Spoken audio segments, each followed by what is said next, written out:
प्रिय विद्यार्थियों, सुप्रभातम। कल हमने 12वें पाठ के 6 श्लोक पढ़ लिए थे, यानी कल तक 6 श्लोक कंप्लीट हो गए हैं। आज हम आगे देखेंगे 7वां श्लोक।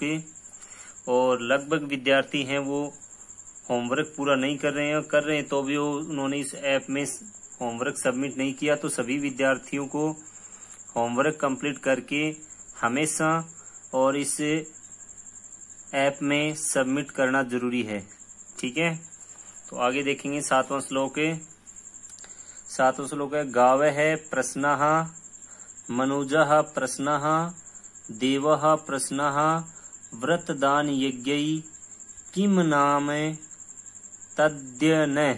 ये अलग अलग करेंगे। तत् प्लस यत प्लस न। मरु यानी मरुस्थल में समृद्धम विद्या समृद्धो भवता विधि है, ठीक है। यहाँ मरुस्थल की विशेषताएं बताई गई हैं कि वहाँ उस मरु प्रदेश में गावः प्रश्नः का मतलब है गायें भी प्रश्न हैं। वहाँ उस मरु प्रदेश में गायें भी प्रश्न हैं। मनुजः प्रश्नः मनुष्य भी प्रश्न हैं। मनुजः प्रश्नः का मतलब है मनुष्य भी प्रश्न हैं। देवः प्रश्नः व्रत दान यज्ञै। व्रत दान और यज्ञों से देवता भी प्रश्न हैं। वहाँ उस मरु प्रदेश में गायें भी प्रश्न हैं, मनुष्य भी प्रश्न हैं। और व्रत दान और यज्ञों से, जैसे कि हम व्रत रखते हैं देवताओं को प्रसन्न करने के लिए, दान करते हैं देवताओं को प्रसन्न करने के लिए, और यज्ञ करते हैं तो देवताओं को प्रसन्न करने के लिए। तो व्रत दान और यज्ञों से देवः प्रश्नः का मतलब हो गया देवता भी प्रसन्न हैं, खुश हैं। किम नाम तत् यत न। किम नाम तत्, इसका अर्थ हो जाए वह क्या है। यत मानी जो, मरु यानी मरुस्थल में, समृद्धम यानी समृद्ध, न मानी नहीं है।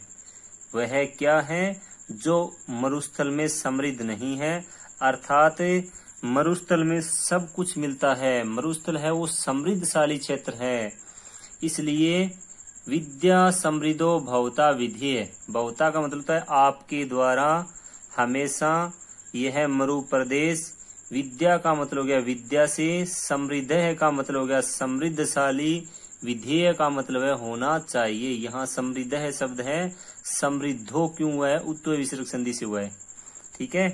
तो फिर बताएंगे वहाँ उस मरु प्रदेश में गायें भी प्रसन्न हैं, मनुष्य भी प्रसन्न हैं, और व्रत दान और यज्ञों से देवता भी प्रसन्न हैं। किम नाम तत्, तत् यानी वह, किम यानी क्या है, किम तत् किम नाम वह क्या है। यत मानी जो, मरु यानी मरुस्थल में, समृद्धम न समृद्ध नहीं है, अर्थात मरुस्थल में सब कुछ समृद्ध है। मरुस्थल है वो समृद्धशाली क्षेत्र है। विद्या समृद्धो भवता विधि, इसलिए आपके द्वारा हमेशा यह मरु प्रदेश विद्या से समृद्धशाली होना चाहिए, ठीक है। अब हम देखेंगे आगे शब्दार्थ। शब्दार्थ में देखेंगे हम, सबसे पहले हम कोष्टक में लिखेंगे या वहां उस मरु प्रदेश में, वहां उस मरु प्रदेश में गावः गायें भी, प्रश्नः प्रश्न है, मनुजः मनुष्य भी, प्रश्नः प्रश्न है। व्रत दान यज्ञ का मतलब व्रत दान और यज्ञों से, देवः प्रश्नः देवता भी प्रश्न हैं। तत् किम नाम, तत् किम नाम, इसका मतलब है वह क्या है। तत् किम नाम वह क्या है। यत मानी जो, मरु यानी मरुस्थल में, इस मरुस्थल में, न समृद्धम समृद्ध नहीं है, अर्थात इस मरुस्थल में सब कुछ समृद्ध है, इसलिए यह मरु प्रदेश भवता यानी आपके द्वारा, विद्या यानी विद्या से, समृद्ध है यानी समृद्धशाली, विधेय यानी होना चाहिए। अंतिम शब्दार्थ मैंने बाद लास्ट में लिख दिया है, समृद्ध है समृद्धशाली, विधेय यानी होना चाहिए, ठीक है। ऊपर से देखेंगे अनुवाद हो जाएगा। वहां उस मरु प्रदेश में गायें भी प्रसन्न हैं, मनुष्य भी प्रसन्न हैं, व्रत दान और यज्ञों से देवता भी प्रसन्न हैं।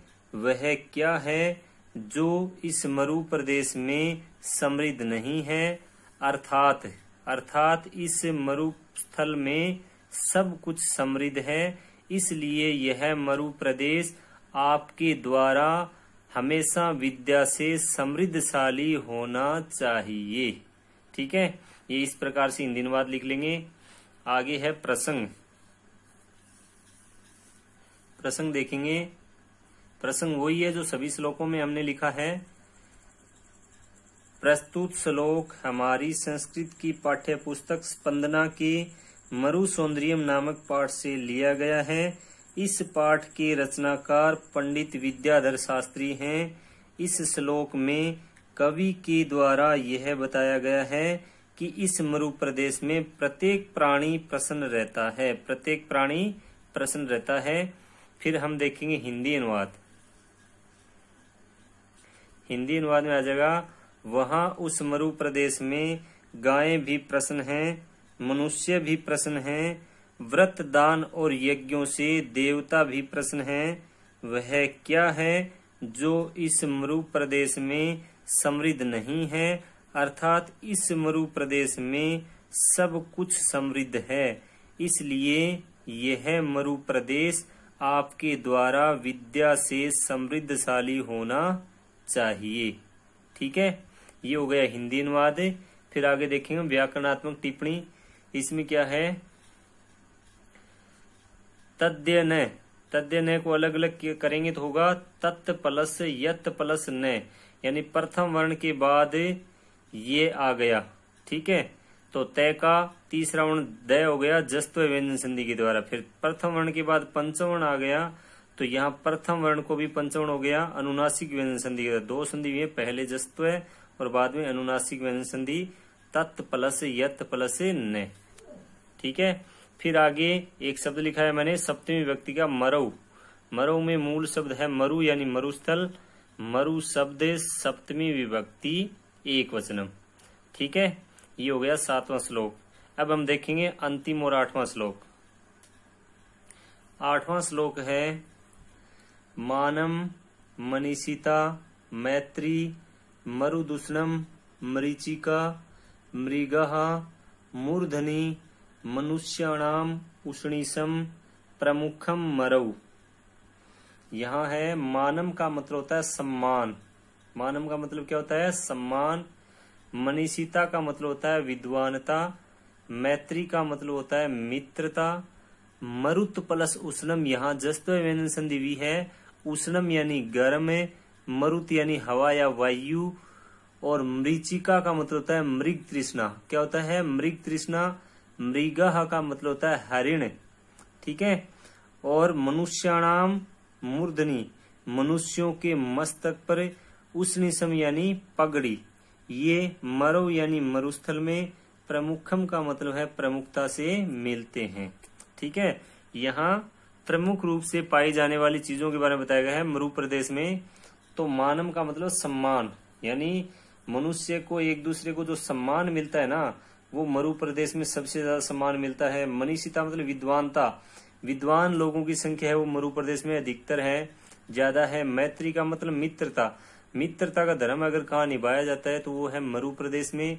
मरुत उष्णम का मतलब है गर्म हवा, जिसे हम लू कहते हैं, वो भी कहाँ चलती है, मरु प्रदेश में। मरीचिका का मतलब होता है मृग तृष्णा।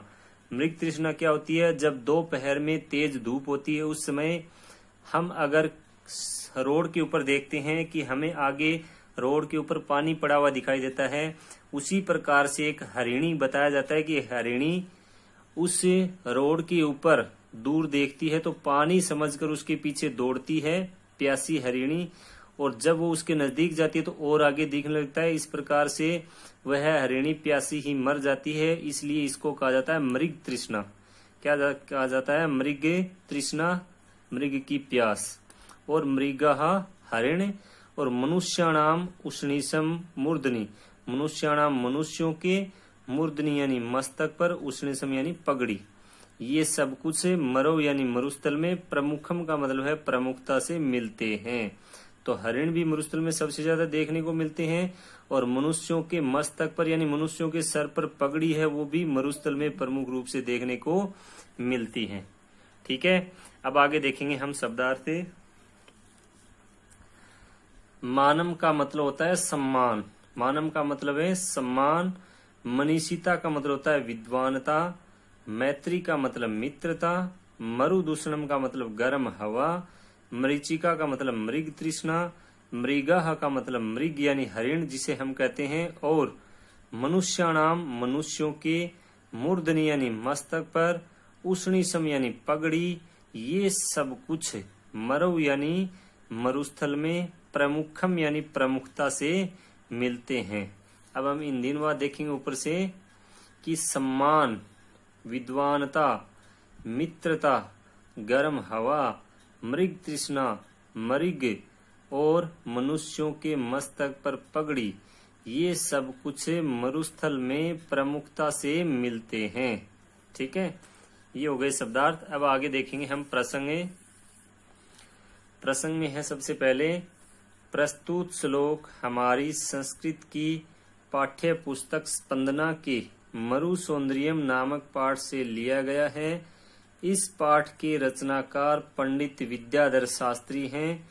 इस श्लोक में सम्मानता, विद्वानता और सम्मानता नहीं लिखेंगे हम लिखेंगे सम्मान। क्या लिखेंगे?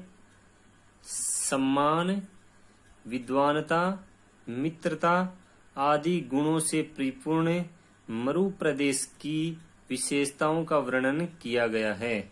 फिर आगे हिंदी अनुवाद आ जाएगा।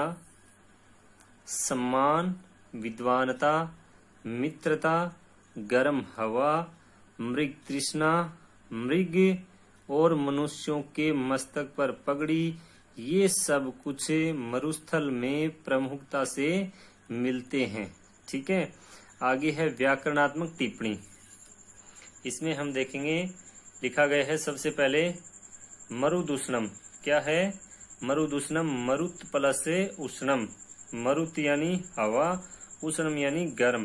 प्रथम वर्ण के बाद कोई भी स्वर आ गया तो प्रथम वर्ण अपने ही वर्ग का तीसरा हो जाएगा। द हो गया, द में उ मिल गया, ये हो गया मरुत प्लस उष्णम का मरुदूषणम। जस्त्व व्यंजने संधि। आगे एक शब्द लिखा है विभक्ति का मनुष्याणाम। मनुष्याणाम में मनुष्य शब्द है, षष्ठी विभक्ति है और बहुवचन है। क्या है? बहुवचन।